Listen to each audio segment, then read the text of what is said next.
वांगणी ठाणे येथील रिकू सिंग हे आपली MH05 EA5713 इर्टिका घेऊन चौककडे चालले होते। वांगणी येथून कल्याण कर्जत रस्त्याने कर्जत आणि पुढे कर्जत चौक रस्त्याने जात होते। साधारण 11:15 वाजण्याच्या सुमारास कर्जत एसटी आगाराची पनवेल येथून कर्जतकडे येणारी MH20 BL 3725 ही एसटी गाडी समोरच्या वाहनाला ओव्हरटेक करत असताना ही एसटी गाडी इर्टिका गाडीवर जाऊन आदळली। हा अपघात इतका भयानक होता की चालक रक्ताच्या थारोळ्यात पडला होता, तर बाजूला असलेली व्यक्ती ही देखील गंभीर जखमी झाली आहे।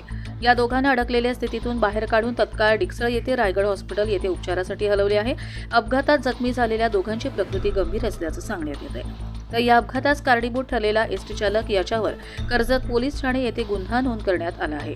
या अपघातामुळे कर्जत चौक राज्यमार्ग रस्त्यावर साधारण 1 तास वाहतूक कोंडी झाली होती। कर्जत पोलिसांच्या पथकाने ही सर्व परिस्थिती हाताळली असून ते जखमी सध्या मृत्यूशी झुंज देत आहेत।